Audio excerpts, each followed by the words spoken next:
Kabanata 156 hanggang 160.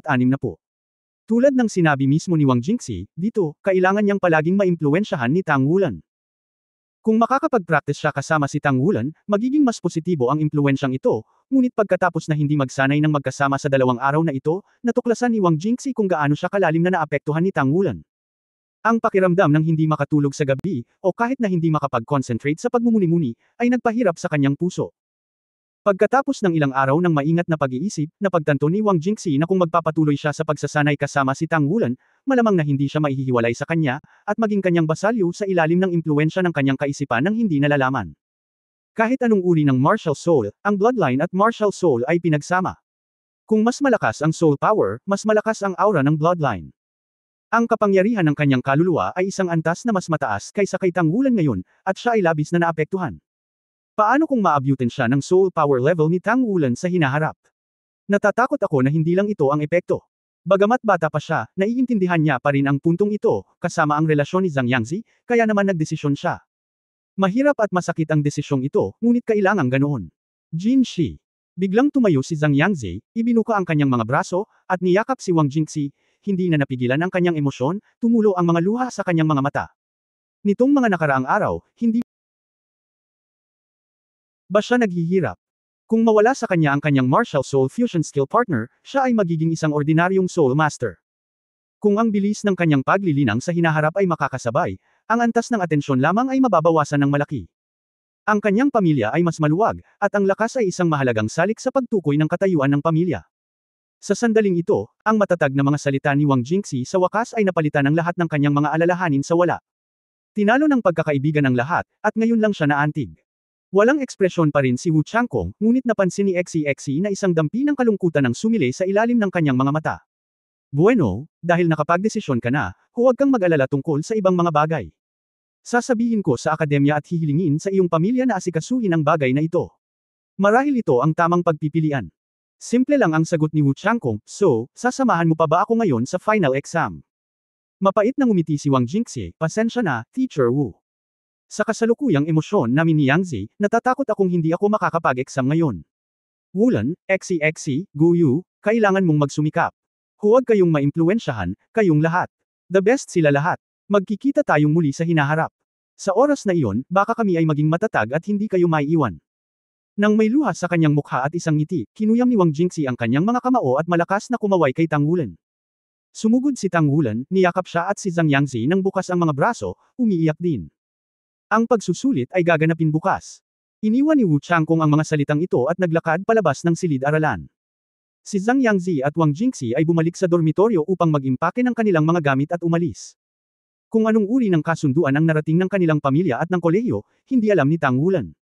Ang alam niya lang ay 3 na lang silang natitira sa Class 0 ngayon.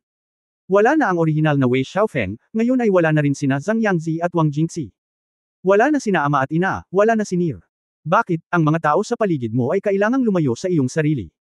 Nakaupo sa gilid ng bintana ng dormitoryo, nakatingin sa malawak na palaruan sa labas, ang mga alon ng depresyon at kalungkutan ay lumundag sa puso ni Tang Wulan. Ang kanyang puso ay hindi komportable at masakit. Iyan ang sakit ng mawalan ng kaibigan, pati na rin ang sisihin sa sarili. Hoy, anong problema mo? Sa sandaling ito, isang magandang boses ang nagmula sa palaruan. Hindi sinasadyang tumingin si Tang Wulan sa direksyon ng tunog, at nakita si Ouyang Zixen na nakauniporme ng paaralan na kamakaway sa kanya. Senior Sister. Saglit na natigilan si Tang Wulan, hindi alam kung bakit, sa sandaling makita niya ito, biglang bumuti ng husto ang kanyang kalooban. Matanda na ako at umiiyak. Sabi ni Ouyang Zixen, nakatingin sa kanya ng nakangiti. Hinawakan ni Tang Wulan ang kanyang pisngi nang hindi namamalayan. Hindi na pala niya alam kung kailan nabasa na ang pisngi niya sa luha. Mabilis niyang pinunasan ang kanyang manggas, at nahihiyang sinabi, okay lang ako, Senior Sister. Bumaba ka na. Sumenya si Ouyang Zixen sa kanya. Oh, pinisil ni Tang Wulan ang kanyang mga kamay. Nakatira siya sa ika-4 na palapag, 12 metro ang taas mula sa lupa. Sa isang pitik ng kanyang pulso, isang asul na pilak na baging ng damo ang nakasabit sa bintana, dahan-daang bumababa, at nahulog sa lupa. Hehe, magiging gwapo ako. Sabi ni Ouyang Zixen na may matamis na ngiti. Napakamot ng ulo si Tang Wulan, hindi. Ako lang. Ngumiti si Ouyang Zixen at sinabi, okay, hindi na kailangang ipaliwanag, normal lang sa mga bata na gustong ipakita ang kanilang mga santo sa harap ng iba. Bakit ka umiiyak? Sabihin mo sa nakatatandang kapatid na babae. Umiling si Tang Wulan, wala lang, lilipat na lang ng dalawa kong kaklase, at medyo nalulungkot ako. Sinabi ni Uyang Zixan, ang maliit na lalaki ay medyo emosyonal, at hindi ito na hindi ko ito makikita sa hinaharap. Ito ay isang paglipat lamang. Okay, ang buhay ay ganito, ang mga bagay ay pabago-bago. Walang nakakaalam kung ano ang mangyayari sa susunod na araw. Ito ay sapat na upang pasayahin ang bawat araw, upang ituloy ang iyong mga layunin at ituloy ang iyong sariling kaligayahan. Habang nagsasalita, hinaplos niya ang ulo ni Tang Wulan, Go, ihahatid ka ng kapatid ko para kumain ng masasarap na pagkain. Habang nagsasalita, hinawakan niya ang kamay ni Tang Wulan at naglakad palabas ng paaralan. Napakalambot ng mga kamay ni Uyang Zixan, at lumapit si Tang Wulan, at naramdaman pa niya ang mahinang halimuyak mula sa katawan nito. Sa isang sandali, isang malalim na init ang namamalagi sa aking puso sa isang iglap. Matapos matutunan ng isang ito, siya ay nagtrabaho ng husto upang linangin, at halos italaga ang kanyang sarili sa paglilinang ng martial arts at forging. Gayunpaman, sa kanyang puso, wala bang pagnanais para sa pagmamahal sa pamilya. Wala na ang mga magulang, wala na si Nair, malayo sa kanya ang pinakamamahal niyang tao, at nawawala sila. Maaari lamang niyang gamitin ang patuloy na pagsasanay upang manhid ang kanyang sarili. Sa gayong mga kalagayan, ang kabaitan ni Uyang Zixan ay lubos na nagparamdam sa kanya ng init na dulot ng pagmamahal sa pamilya. Isasama ka ng kapatid ko para kumain ng kebab at inihaw na isda. Kapag nasa mabuting kalagayan ka, sa pangkalahatan ay magkakaroon ka ng magandang gana. Ito ay totoo para sa mga ordinaryong tao, at ganoon din para kay Tang Wulan. Nang mapanood ni Uyang Zixan si Tang Wulan na hindi alam kung ilang skewer ng barbecue ang inihahatid niya sa kanyang bibig, ang kanyang mga mata ay tirik na. Sa mesang nasa harapan nila, may mga bundok ng mga patpat na kawayan. Ang mga tao sa side table ay punakanak ang tumitingin ng kakaiba. Sinabi ni Uyang Zixan na may luha at luha, ang aking junior na kapatid, inilabas ka ng aking kapatid na babae upang aliwin ka, sinusubukan mo bang gumanti sa akin? Kinain mo na ang aking pagkain sa loob ng isang linggo. Ha! Napagtanto ni Tang Wulan na siya ay talagang kumain ng marami. Sa pagtingin sa magandang maselang mukha ni Uyang Zixan, ang gana niya ngayon ay tila nakakagulat na mabuti. Bukod dito, pagkagising niya sa umaga, nahirapan siyang kumain at kaunti ang kumain dahil pinaalis niya sina Wang Jingxi at Zhang Yangzi. Sa makatuwid, ang antas ng pagganap ngayon ay medyo sobrang haba. I'm sorry. Senior sister, pupunta ako para i-treat ka ngayon. Dapat ay treato ng lalaki. Nagmamadaling sabi ni Tang Wulan. Malaki na ang kinikita niya ngayon, at hindi na problema ang pagkain. Pop! Itinaas ni Uyang Zixan ang kamay niya at kumatok sa ulo niya, anong lalaki, bata ka pa. Paano ilalabas ng isang ate ang isang nakababatang kapatid para kumain, hayaan mong si kuya ang magbayad ng bayarin. Kumain ka na, kumain ka na. Anyway, kainin mo ang kapatid mo. Kawawa naman ang kapatid ko, nasa cafeteria ng academy ang kapatid ko. Sa madaling salita, hindi ka naman legendary na super canteen ng academy na yan. Ah, parang ako. Medyo nahihiya na sabi ni Tang Wulan. Gayunpaman, ikaw ay talagang napakasarap kumain. Mula ngayon, kahit sinong magpakasal sa iyo ay pagod sa pagluluto. Tumawa si Uyang Zixan. Si Zixan. Sa sandaling ito, isang boses ang nanggaling sa hindi kalayuan. Nilingaw ni Uyang Zixan ang kanyang ulo upang tingnan, at may bakas ng pagkagulat sa kanyang magagandang mata, mabilis siyang tumayo at naglakad, Senyor, pupunta ka rin ba para kumain? Si Tang Wulan ay hinarang ng kanyang figure at malabo lamang na makikita.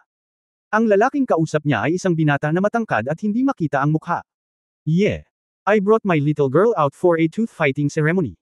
2 linggo na kitang hindi nakikita. Lalo kang gumaganda. Napangiti ang binata. Ang boses ni Uyang Zixan ay naging partikular na banayad, at hinaplos niya ang kanyang mukha gamit ang kanyang kamay, at sinabing, meron ba? Salamat sa papuri. Ah, wala nang upuan ngayon. Bakit hindi ka sumama sa amin? Okay. Ngumiti ang binata. Hindi alam kung bakit, nakikinig sa malumanay na pakikipag-usap ni Uyang Zixan sa kabilang partido, nakaramdam si Tang Wulan ng hindi komportable na pakiramdam sa kanyang puso, at siya ay ipinanganak na may bahagyang pagkapuot sa binata. Huwag kang ang tumangala, suffocate ka lang dyan. Good guys, marami talaga kayong nakain. Nagtatakang sabi ng binata. Sinabi ni Uyang Zixan, oo. Ang aking kapatid ay may malaking gana. Huwag maging magalang, mga nakatatanda, hayaan mo akong trituhin ka. Ngumiti ang binata at nagsabi, paano magkakaroon ng anumang dahilan para sa isang batang babae na magsaya sa mga bisita? Boss, bigyan kami ng higit pa, humingi ng inihaw na bakalaw, isang inihaw na pakpak ng manok, Xiaoyan, ano pa ang gusto mong kainin? Gusto ko ng kebab, both lamb skewers and beef skewers. Kuya, pwede pa ba akong uminom ng ale? Astig, pero masarap. Ang malutong na boses ay umaakit sa mga mata ni Tang Wulan. Gayunpaman, nang iangat niya ang kanyang ulo at makita ang 2 taong nakaupo sa tapat niya, hindi niya naiwasang idilat ang kanyang mga mata. Dito talaga hindi nagkikita ang katapusan ng mundo. Hindi ba ito ang Tsunere Ice Stickman at ang kanyang kapatid na babae? Oo, si Xu Xiaoyu ang tinatawag na senior ni Ouyang Zixen, at natural na nasa tabi niya si Xu Xiaoyan. Masama rin ang loob niya sa mga araw na ito, at ngayon ay inihatid niya ang kanyang kapatid na babae upang kumain. Ngunit nagkataon lang na nakabangga sina Ouyang Zixen at Tang Wulan. Si Xu Xiaoyan ay nananabik na nagsasalita tungkol sa kung ano ang gusto niyang kainin, habang si Xu Xiaoyu ay lumingon upang humingi ng pagkain sa amo, kaya hindi niya pinansin si Tang Wulan na nagtaas ng ulo. Hoy, bata, kumain ka ng dahan-dahan, huwag takutin ang iba. Tumagilid si Ouyang Zixen at bumulong sa kanyang tainga. Ang puso ni Tang Wulan ay biglang nagalit ng kaunti. Wala bang iniisip si senior sister tungkol sa mayabang na batang ito na may dalang ice stick? Bagamat siya ay bata pa, naririnig niya si Xie na nagsasabi tungkol dito sa lahat ng oras, at mayroon siyang ilang kamangmangan sa mga lalaki at babae. Ibinaba ni Tang Wulan ang kanyang ulo, mas mabuti na may ibang tao na lumabas, kung hindi ay magulo ito. Ikaw na mismo ang kumain. Nang humihingi ng pagkain, muling ibinaling ni Xu Xiaoyu ang kanyang ulo, tumingin kay Ouyang Zixen, na nakangiti at nagsabi, babae sa paaralan, ito ba ang iyong kapatid? Mula sa aming kolehiyo. Napangiti si Ouyang Zixen at sinabing, hindi si Jin Eddie, ito ay isang kinikilalang kapatid. Oo, ang aking nakababatang kapatid, ngunit isang henyo. Ako ay isang estudyante sa Zero class ng freshman special class ngayong taon. Oh, Class Zero. Biglang nagulat ang boses ni Xu Xiaoyu, at nilingan niya ang kanyang kapatid na nasa tabi niya. Sinabi ni Ouyang Zixen, alam din ba ng mga nakatatanda ang Zero class sa senior department? Sinabi ni Xu Xiaoyu, narinig ko lang nitong mga araw na ito. Dapat pumasok ang kapatid ko sa Intermediate Soul Master Academy sa susunod na taon. Narinig kong sinabi ng tatay ko na kung gusto niyang mag-enroll siya ng maaga, kailangan niyang pumasok sa Zero class at maging transfer student. Halos na ayos na ito. Pasamantalang estudyante. Itinaas ni Tang Wulan ang kanyang ulo ng hindi malay. Ang maliit na ice stick girl ay paparating na sa Shift Zero. Ang kanyang boses ay nahadyap ng mga mata ni Xu Xiaoyu at Xu Xiaoyan ng sabay, at ang dalawang magkapatid ay hindi maiwasang mapatingin sa kawalan nang makita nila si Tang Wulan. Ang lahat ng panloob na depresyon ni Xu Xiaoyu nitong mga nakaraang araw ay nagmula kay Tang Wulan at sa iba pa. Paanong hindi niya ito makikilala, at biglang tumaas ang kanyang mga kilay, ikaw pala. Tinakpan ni Xu Xiaoyan ang kanyang bibig at napabulalas, ikaw. Napagtanto ni Tang Wulan na nalantad siya sa tuwa, ang kanyang mukha ay biglang napahiya, Hello, ako si Tang Wulan.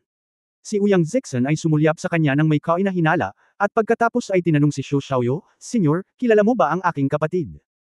Nais lamang ni Xu Xiaoyu na pag-usapan ang tungkol sa kakilala, ngunit pagkatapos ng isa pang pag-iisip, mas mabuting huwag sabihin kay Ouyang Zixen sa kahihiyan na matalo sa isang grupo ng maliliit na lalaki sa yugto ng pag-akyat. Mayroon pa rin siyang napakagandang impresyon kay Ouyang Zixen. Ewan ko, parang may relasyon lang. Malamig na sabi ni Xu Xiaoyu. Kuya, hindi ba siya lang? Ang simpleng Xu Xiaoyan ay nagmamadaling gustong sabihin, ngunit hinayla siya ni Xu Xiaoyu, at hindi niya sinabi ang ikalawang kalahati ng pangungusap. Napakatalino ni Ouyang Zixen, agad siyang nakakita ng isang bagay, ngunit nag-atubiling magsalita si Xu Xiaoyu, at hindi na siya nagtanong pa. Ang sabi lang, kung gayon, hayaan mong ipakilala ko kayo sa isa't isa.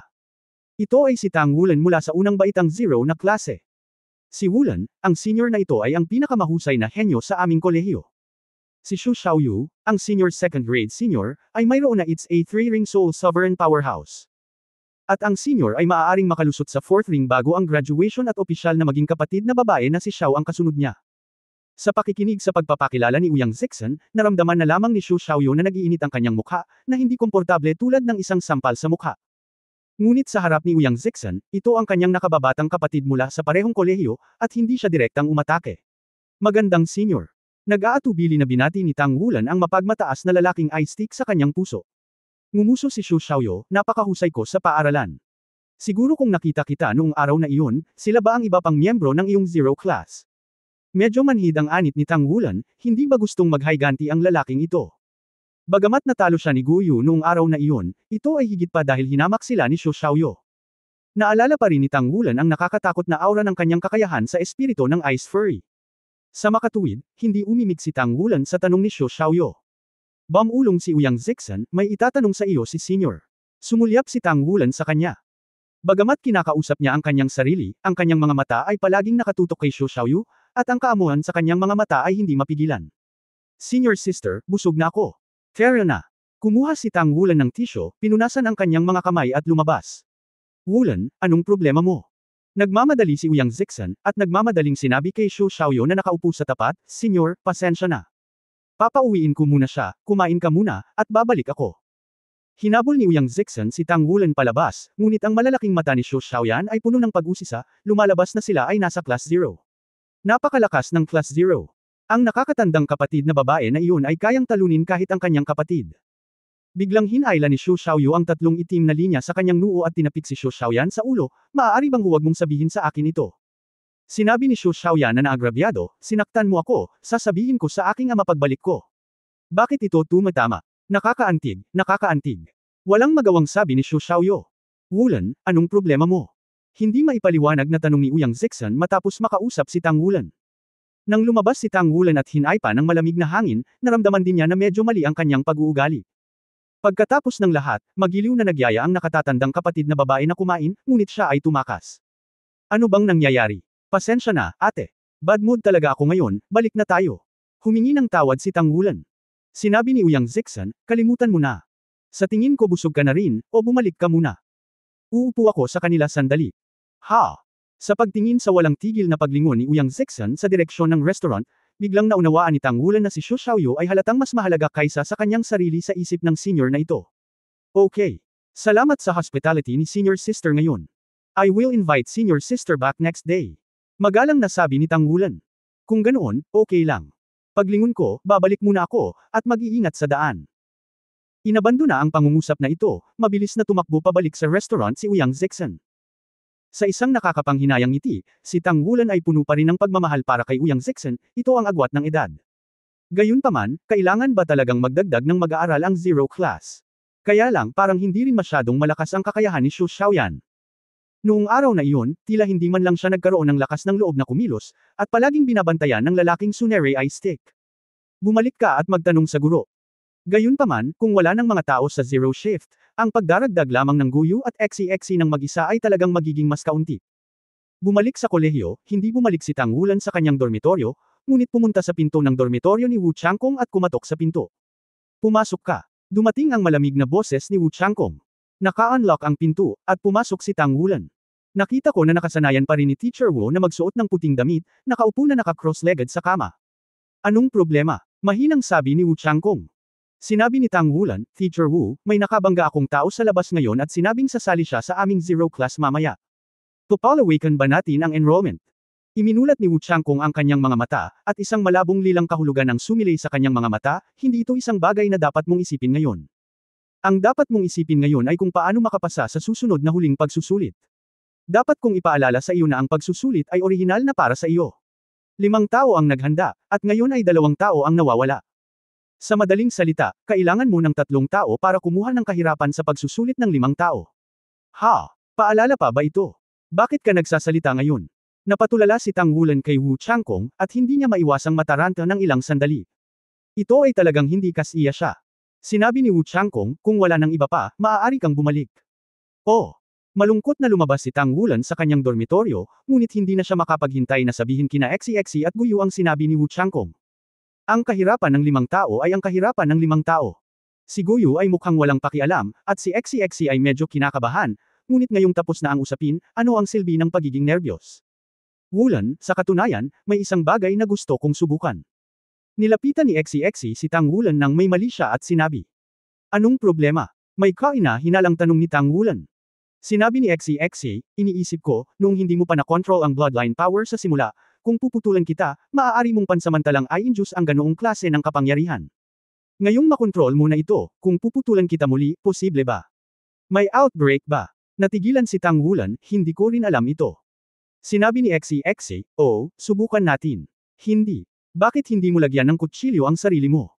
Galit na sinipa ni Guyu si Eksi. Ngumuso si Eksi, alam kong paprotektahan mo siya. Sabi ko Guyu, pwede ka bang maging patas? Alam ng lahat na magkasama, bakit ang bait mo kay Wulan? Ngumiti si Guyu. Nakangiti siya ng maganda at medyo maalikabok ang ugali, ngunit sa pagtingin sa kanyang ngiti, medyo natarante si Eksi, ikaw, anong tinatawa-tawa mo? Gusto mong malaman kung bakit ko kinukumpara si Wulan sa'yo? Simple lang ang sagot, mas gwapo siya sa'yo. Malisyosong sabi ni Guyu. Paano mo ito magagawa? Sabi ni Eksi na may malungkot na ekspresyon sa mukha. Hindi napigilan ni Tang Wulan ang tumawa, sige, kayong dalawa, pag-usapan muna natin ang pagsusulit. Sabi ni Guyu, kung paano kami naglaro noon sa promotion game, ngayon ay naglalaro pa kami, ang pagtutulungan naming tatlo ang pinakataset na pagkakaintindihan. Haharange ng mga sundalo ang tubig at tatakpan ng lupa. Anyway, hindi kami mabibigyan ni Teacher Wu ng pagsusulit na hindi matatapos. Tumango si Tang Wulan, sa tingin ko si Teacher Wu ay maaaring gumawa ng ilang kaayusan para sa atin, kaya gumawa tayo ng ilang mga pagbabago. Xie, ikaw pa rin ang pangunahing umaatake at taga-suporta. Guyu, sa pagkakataong ito ikaw din ang magiging pangunahing umaatake. Attacker. Ako ang may pananagutan sa depensa at kontrol. Tumango si Guyu, okay, kaya kong gawin ang lahat. Okay, gawin muna natin ito. Nasa kwarto ito ni Xie. Siya at si Guyu ay lumabas ng pinto at babalik na sana sa kanilang dormitoryo, ngunit pinigilan sila ni Guyu. At marami pang iba. Anong problema? May kaina hinalang tanong ni Tang Wulan. Lumapit sa kanya si Guyu, lumingon sa kanya, gumalaw ang ilong niya, bakit amoy babae ka? Sabihin, anong ginawa mo ngayon lang? Nagulat na sabi ni Tang Wulan, napakabuti ng ilong mo. Naaamoy mo ang pagkababae sa buong katawan ko ng barbecue. Nakakamangha. Huwag hamarang, mag-recruit mula sa lupa. Marahas na tanong ni Guyu. Ngumiti si Tang Wulan at sinabing, wala lang. Wala ako sa magandang mood ngayon. Inimbitahan ako ni Senior Sister Uyang na mag-barbecue. Bilang resulta, hulaan mo kung sino ang nakilala ko. Sa sandaling ito, sumama siya sa hapunan kasama si Uyang Zexen ngayon, at pagkatapos ay sinabi muli sa akin ang tungkol sa magkakapatid na Sho Xiaoyo. Matapos marinig ang sinabi niya, hindi naiwasang magtaka ni Guyu, so, gusto ba nitong si Senior Sister Uyang ang lalaking sunere ice stick na iyon? Walang magawang sinabi ni Tang Wulan, mukhang oo. Siya nga pala, gustong sumali ni Sho Xiaoyan sa aming zero class, ano sa palagay mo? Wala akong pakialam. Si Guyu ay mukhang walang malasakit, kung gayon ang Senior Sister Uyang ay hindi gaanong nagmamalasakit sa mga kaibigan, hindi magandang bagay, layuan mo siya. Sumimangot si Tang Wulan at sinabing, huwag mo siyang pag-usapan ng ganyan. Mabait akong inimbitahan ng mga tao na maghapunan. Napakabait ni Senior Sister Uyang. Sinabi ni Guyu, mabuti ang loob. Dapat kanyang ibalik upang maging mabait. Ang lugar kung saan ka kumakain ay hindi malapit sa akademya, napakabata mo pa. Nasaan ako bata? Hindi nasisiyahang sabi ni Tang Wulan. Ipinatong ni Guyu ang kanyang mga kamay sa kanyang balakang, anyway, dapat mong iwasang makipag-ugnayan sa kanya sa hinaharap. Hindi ka magiging mabuting tao sa unang tingin. Matulog ka na. Pagkatapos noon, tumalikod siya at umalis. Medyo nalito si Tang Wulan, at bumalik sa silid para magsanay. Kahit na siya ay nalulumbay at naghihinalang ngayon, ang pagiging isang malakas na tao ay pagkatapos ng lahat ng kanyang layunin sa buhay na itinakda para sa kanyang sarili, at ang panandaliang mga pagbabago sa psikolohikal ay hindi makakaapekto sa kanyang normal na paglilinang at pagpapabuti sa sarili. Bumalik si Guyu sa silid at isinara ang pinto. Parang may kung ano pa sa mga mata niya. Pumunta sa bintana at buksan ang bintana para pumasok ang malamig na simoy ng hangin sa gabi. Ang buhok ay inaanod sa simoy ng gabi, at ang kanyang mga mata ay unti-unting nagbago. Hindi na sila itim, ngunit naglabas ng malabong lilang halo. Iniunat ang palad, sa palad ng palad, ang mga grupo ng liwanag ay tumatama, asul ay tubig, dilaw ay lupa, pula ay apoy, sayan ay hangin, pilak ay espasyo, at ginto ay liwanag. Gayun din, ang isang malalim na lilang halo sa wakas ay tumalon at nawala sa isang iglap. Madaling araw. Si Tang Wulan ay nakagawian na tumakbo sa palaruan ng kolehiyo, at hindi nagtagal ay nakita niyang muli ang pamilyar na figure. Hello, Senior Sister. Binati ni Tang Wulan si Uyang Zexen. Ngumiti si Uyang Zexen at sinabing, paano ito? Nagbuti ba ang iyong kalooban? Napakamot ng ulo si Tang Wulan, okay lang ako, okay lang. Napangiti si Uyang Zexen at sinabing, mabuti naman. Siya nga pala, si Mr. Shu ang nagayos ng bayarin kahapon. Maaari kang magpasalamat sa kanya kung may pagkakataon ka. Siya ang nagbayad ng bayarin. Biglang nakaramdam ng kaunting panlulumo si Tang Wulan. Sinabi ni Uyang Zexen, bueno, pinapansin din niya ang aking mukha. Nagbibiro ang aking kapatid na babae sa iyo. Maaari mo akong imbitahan sa hapunan sa hinaharap. Halika, bilasan natin at tingnan kung maabyutan kita. Sa mga tuntunin ng bilis, malinaw na may kalamangan si Tang Wulan. Hindi naman mabagal si Uyang Zexen, pero may gap pa rin sa kanya. Gayunpaman, sa ilalim ng mga pangyayari na sadyang pinigilan ni Tang Wulan, nanatiling pareho ang bilis ng dalawa. Pagkatapos tumakbo, bumalik si Uyang Zexen para maghugas. Nakaugalian na niya na tumakbo muna at pagkatapos ay maghugas. Si Tang Wulan ay natural na sumugod sa dining hall at ipinagpatuloy ang kanyang paglalakbay sa tanghalian. Hindi nakakagulat na ang pangalawang huling pagsusulit ay ginanap pa rin sa labas ng kolehiyo. Kinuha ni Wu Changkong si Tang Wulan at ang tatlo palabas ng akademya. Sa halip na maglakad sa oras na ito, kumuha siya ng isang maliwanag na soul coach at dumiretso sa mga suburb. Teacher Wu, maaari mo bang sabihin sa akin ng kaunti, ano ang nilalaman ng ating pagsusulit ngayon? Nakangiting tanong ni Xie. Sumulyap si Wu Changkong sa kanya, malalaman mo pagdating mo doon. Medyo katulad ito ng Ascension platform, ngunit hindi ito eksaktong pareho. Oh, tumango si XCXC. Bagamat mahigit kalahating taon na si Tang Wulan sa Donghai City, wala siyang gaanong alam tungkol sa lungsod maliban sa kolehiyo, Blacksmiths Association, at mga kalapit na lugar. Nang ang boss ay nagmaneho sa mga suburb, ang lahat ay nagsimulang magmukhang kakaiba. Bagamat tinatanggap pa rin ito si Lin Li, halatang walang laman ito. Bumaba sila sa bus sa labas, at dinala sila ni Wu Changkong sa isang malaking parke. Ang parke na ito ay may pangalan, Donghai Soudao Science and Technology Park. Mayroong malalaking lugar ng halaman sa parke, pati na rin ang mga piraso ng mga gusali na may iba't ibang estilo. Ang bawat gusali ay may sariling katangian, karamihan sa mga ito ay gawa sa metal. Alam mo ba ang lugar na ito? Tanong ni Tang Wulan sa mahinang boses kay XCXC sa tabi niya. Sinabi ni XCXC, narinig ko. Mukhang nandito ang mga high-tech na kumpanya sa Donghai City. Talaga lahat ng malalaking kumpanya natin sa Donghai City ay nandito. Nabalitaan ko na mayroon ding mga pabrika na gumagawa ng mecha dito. Mecha. Nagningning ang mga mata ni Tang Wulan nang marinig niya ang dalawang salitang ito. Bagamat minsang sinabi ni Wu Changkong na ang mga high-end na mecha ay battle armors, hindi pa nila nakita kung ano ang hitsura ng battle armor hanggang ngayon. Sa makatuwid, sa isip ni Tang Wulan, ang mecha pa rin ang uri ng matangkad at makapangyarihang pag-iral. Napakalaki ng parke.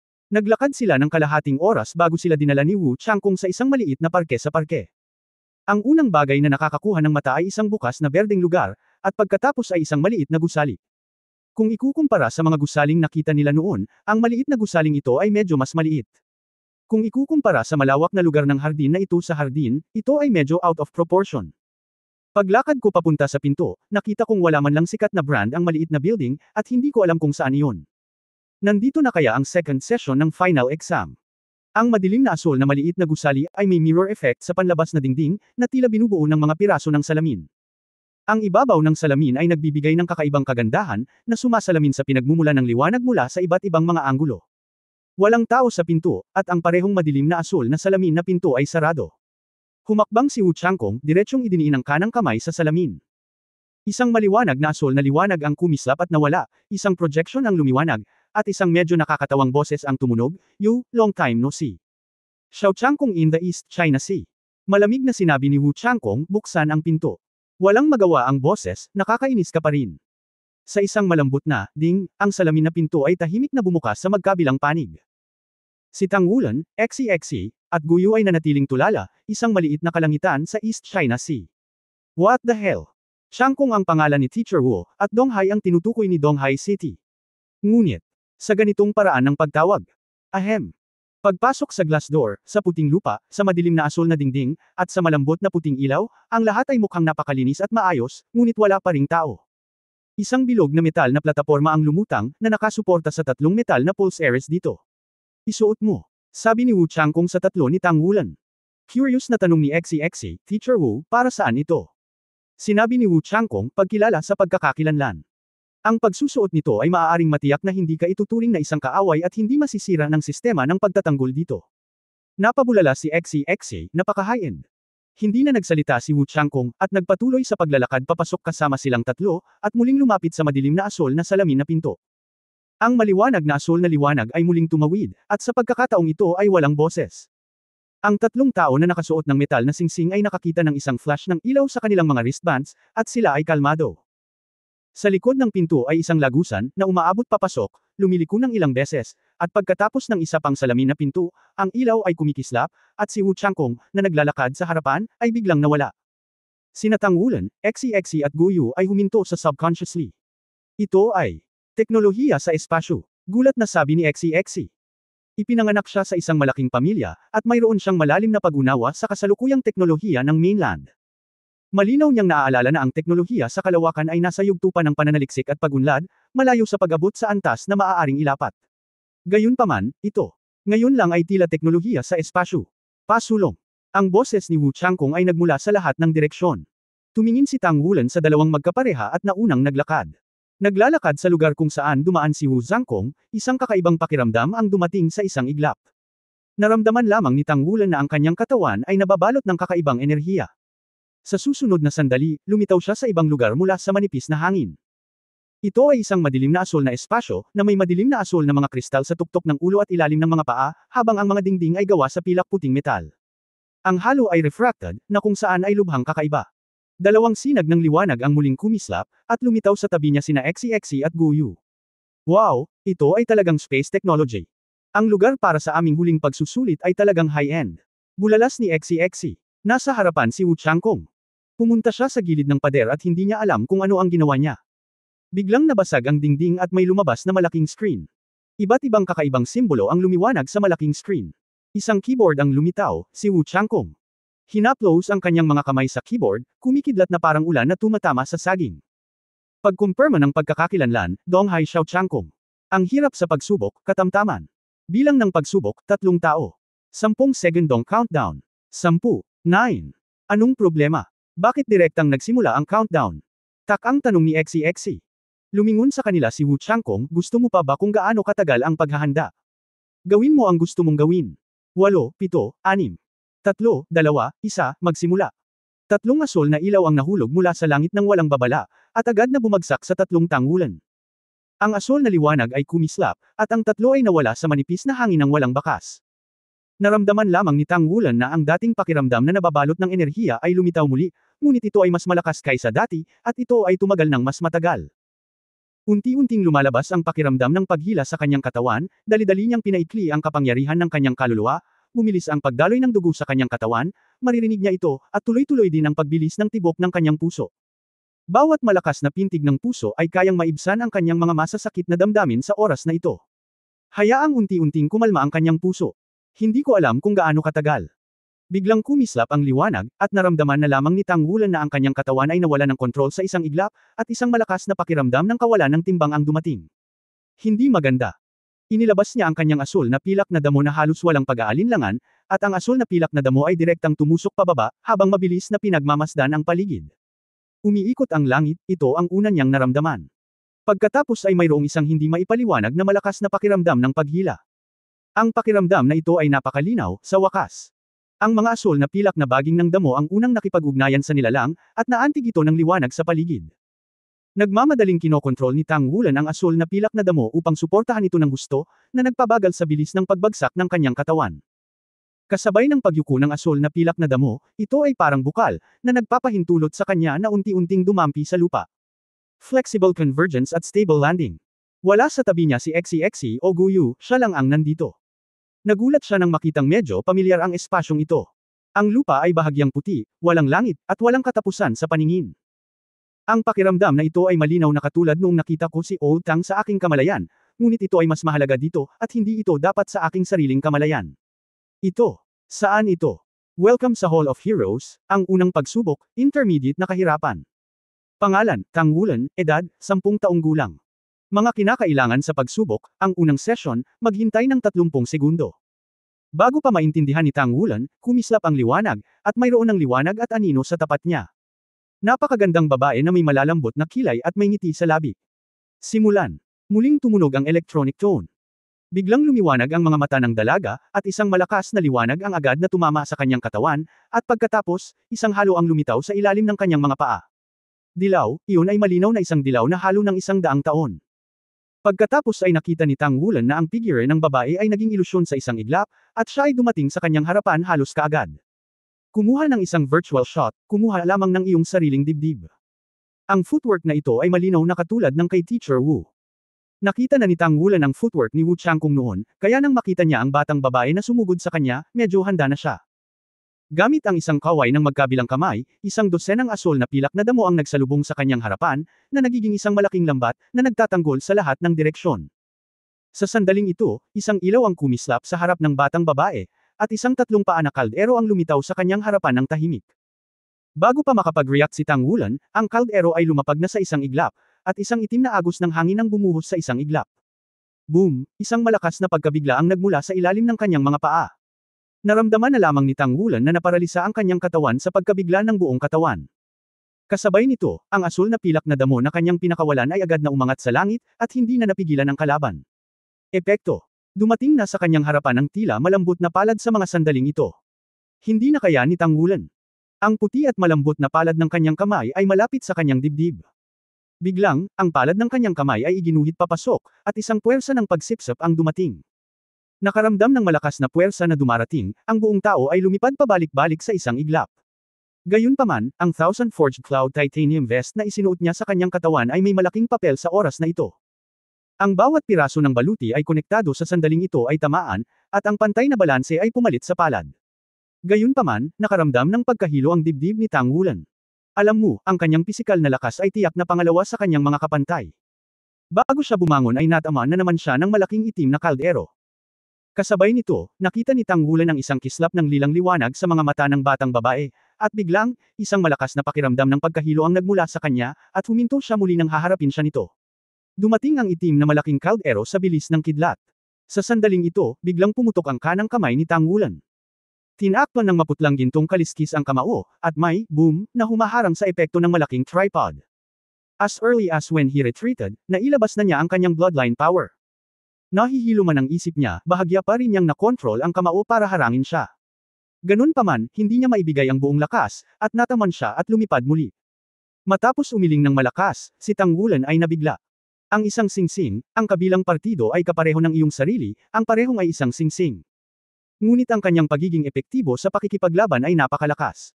Gayunpaman, pagkatapos ng maikling panahon ng konsentrasyon, winigiway ni Tang Wulan ang kanyang mga kamay pataas, at ang asul na pilak na damo ay lumipad palayo matapos habulin ng itim na kaldero ng kalaban, sinusubukang saluhin ang martial soul ng kalaban.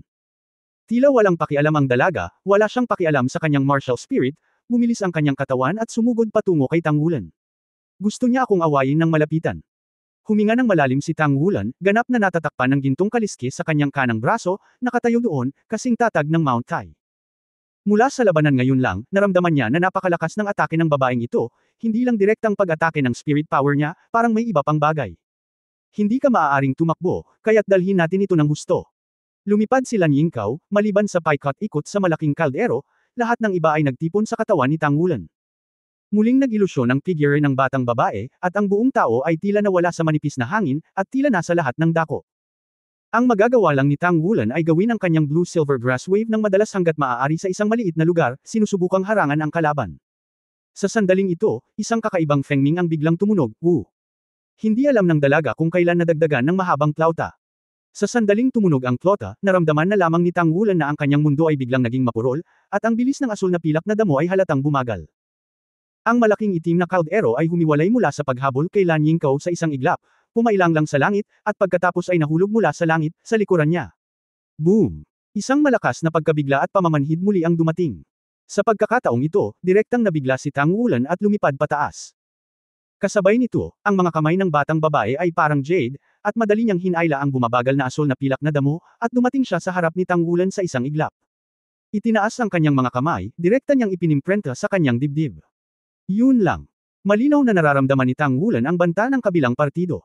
Sa oras na ito, isa lang ang nasa isip niya, kambal na espiritu ang babaeng ito.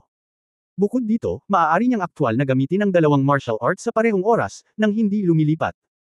Sa sandaling ang mga puting malajade na palad na iyon ay bumagsak sa kanya, ang katawan ni Tang Wulan ay biglang nanginig, at isang kakaibang lakas ang bumuhos sa kanyang katawan. Nawala ang pamamanhid. Si Tang Wulan ay nagkaroon lamang ng oras upang ikris ang kanyang kanang braso sa kanyang harapan. Boom! Ang napakalakas na lakas ay naramdaman lamang ni Tang Wulan na ang kanyang kanang braso ay ganap na nabali at naging mga pira-piraso. Ang kanyang kanang braso ay malakas na tumama sa kanyang dibdib, na nagtulak sa kanyang katawan upang lumipad palabas. Ngunit sa pagkakataong ito ay hindi na siya lumipad ng malayo, sa likod ng malaking itim na kaldero, ang kanyang vest ay tumama sa kaldero, na nagpaitim ng kanyang mga mata. Pagkatapos ay hindi alam ng dalaga kung saan sasamantalahin ang kawalan, at muli niya itong hinabol. Iginalaw niya ang kanyang kanang kamay patungo sa kanya, at isang pagsipsip ang dumating, hinayla ang katawan ni Tang Wulan patungo sa kanya, nakipagkamao sa kanyang kaliwang kamay at sumabog. Yung dibdib niya pa rin. Ang kanyang kanang braso ay dumanas ng matinding pananakit, ngunit sa oras na ito, pagkatapos na makaranas si Tang Wulan ng tuloy-tuloy na suntok mula sa kalaban, ang dugo sa kanyang katawan ay ganap na napukaw. Sa mahinang ungol, ang gininto ang liwanag ng kanyang kanang kamay ay pinakawalan, at ang gintong kuko ng dragon ay lumitaw mula sa manipis na hangin. Kasabay nito, ang maliit na ahas na gininto ang liwanag ay pumasok sa isang asul na pilak na baging ng damo at inihagis ito ng husto. Ang gininto ang asul na pilak na damong ito ay parang sibat, na direktang ipinasok sa lupa, at sa isang pagtulak, biglang nagbago ang direksyon ng katawan ni Tang Wulan, iniiwasan ang palad ng ambisyon ng dalaga. Dati siyang naapektuhan ng pagsipsip ng palad ng dalaga, at natural na lumipad pasulong ang kanyang katawan, sa ibabaw ng ulo ng dalaga, at ang Golden Dragon Claw gamit ang kanang kamay ay dumiretso sa tuktok ng ulo ng isa at hinawakan ito. Mula sa simula ng labanan hanggang sa kasalukuyan, sa wakas ay nagkaroon siya ng pagkakataong lumaban. Muling tumunog si Feng Ming, biglang huminto ang figure ni Tang Wulan, at isang pakiramdam ng pagkahilo ay lumitaw din. Ang katawan ng batang babae ay nahulog mula sa manipis na hangin, gamit ang isang daliri gamit ang kanyang kanang kamay, hinabol ng malaking itim na kaldero sa hangin si Tang Wulan at dinurog ito. Umangat ang kuko ng gintong dragon at hinampas ito sa malaking itim na kaldero. Boom! Nabasag at napunit ang itim na kaldero. Ang figure ng batang babae sa ibaba ay nanginag, at si Tang Wulan ay nahulog din mula sa langit. Ngunit sa sandaling ito, naisip na ito ni Tang Wulan sa kanyang puso. Matapos basagin ang malaking kaldero ng kalaban gamit ang kanyang kanang kamay, ang kuko ng gintong dragon ay mabilis na binawi, habang ang gininto ang asul na pilak na damo ay muling umalalay sa lupa, na itinulak ang kanyang katawan upang muling tumalbog. Hindi nahulog sa lupa. 30 segundo, hindi ba? Dapat ay malapit na. Ang batang babae ay natigilan din sandali, at mabilis na hinabol si Tang Wulan, at nang sumugod siya sa gininto ang asul na pilak na damo, siya ay nag-alinlangan. Sa katunayan, ang kasalukuyang estado ni Tang Wulan ay hindi masyadong maganda, dahil ginamit niya ang Golden Dragon Claw at ang Golden Vine ng sunod-sunod, at ang kanyang soul power ay labis na naubos. Ang Blue Silver Grass ay idiniin ng husto sa lupa at pinalayo siya sa pagkakataong ito. Kasabay nito, ang gininto ang asul na Silver Grass ay nagtagpo, at bumalik sa kanya si Little Jin Guang. Iunat ang iyong katawan hanggat maaari sa hangin, at hayaan ang iyong sarili na magunat ng mas malayo. 30 segundo, ipasa ang unang pass. Sa wakas, lumitaw ang tinig na inaasahan niya, at lumutang si Tang Wulan sa lupa, bumagsak upang pakawalan ang momentum, at lumingon upang tumingin. Simulan ang pangalawang antas, talunin ang iyong kalaban. O kaya'y maghintay ng isa pang 30 segundo. Ang elektron-ikong tunog ay puno ng masakit na mga layunin upang makapasa sa antas, at hindi mapigilan ni Tang Wulan na hindi makapagsalita. Isang maikling panahon lamang laban sa kanya, na pinipilit siyang gamitin ang kanyang malaking galaw, ang pagkonsumo ng kapangyarihan ng kaluluwa ay lumampas sa 2/3, ngayon ang pangalawang antas ng pagkilos na ito ay aktwal na dagdagan ng oras. Tila hindi naapektuhan ang dalaga, mabilis pa rin itong sumugod sa kanya, hindi na muling nagpakita ang itim na malaking kaldero, ngunit nasa kanyang mga kamay pa rin ang mahabang plauta. Paano gawin? Tumakbo. Hindi kasing bilis ng kalaban, at hindi kasing lakas ng footwork ng kalaban. Ang pagtakbo ay hindi ang paraan. Mahirap dalhin. Kung ang kabilang partido ay ang tunay, kung gayon ang kapangyarihan ng espiritu ng lahat ay dapat na halos pareho. Ang kanyang kambal na espiritu ay mas malakas kaysa sa mga normal na Panginoon ng espiritu.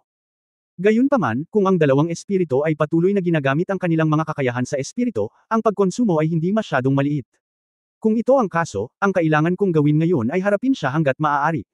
Sa pag-iisip nito, tumalikod si Tang Wulan at tumakbo palayo. Kung huli kang lumaban ng 1 segundo, magtatagal ka. Bagamat mataas ang konsumo ng kapangyarihan ng espiritu, hindi naapektuhan ang kanyang pisikal na lakas. Sa bawat pagtapak niya sa lupa, ang kanyang katawan ay maaaring itulak pasulong ng mabilis, napakabilis. Bagamat mas mabilis ng 1 punto ang dalaga kaysa sa kanya, hindi ganoon kadaling mahuli siya. Matapos tumakbo at humabol, mabilis na lumipas ang 10 segundo. Akmang hahabulin siya ng dalaga. Biglang pinalakas ni Tang Wulan ang kanyang mga binti at tumalon pasulong. Habang paayon na tumatalon ang kanyang katawan, nagsimula na ang isang pares ng silver forging hammers. Eto na naman. Bumagal ang takbo at nahihilo ang kanyang ulo. Hindi tuluyang umikot ang katawan ni Tang Wulan gaya ng inaasahan, ngunit nang lumiko siya sa kalagitnaan, dumating na ang dalaga sa kanyang harapan. Sa pagkakataong ito, hindi siya direktang inatake ng dalaga, bagkus ay hinawakan ng isang kamay ang kanang balikat nito, at habang hinihila pababa, winalis nito ang kanang paa at sinipa siya sa kanyang guya. Biglang nawala ng balanse ang katawan ni Tang Wulan at direktang natamaan sa lupa. Kamakaway ang dalawang kamay, sinusubukang atakihin ang kalaban. Ngunit ang dalaga ay parang isang nambubugbog na duwende, bahagyang umiiwas sa kanyang pag-atake. Kasabay nito, si Tang Wulan ay dumanas ng pananakit sa kanyang dibdib at nakatanggap ng 2 pang suntok. Nakakagambalang simula. Dahan-dahan.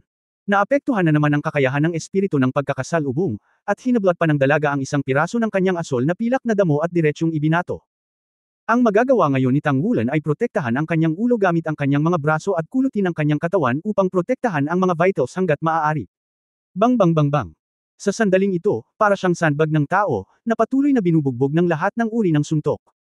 Hindi ko alam kung gaano katagal ang lumipas, at muling tumunog ang electronic tone, 30 segundo na, tapos na ang pangalawang pass. Naramdaman lamang ni Tang Wulan na gumaan ang kanyang katawan, at nawala ang sakit sa bone marrow. End of this chapter.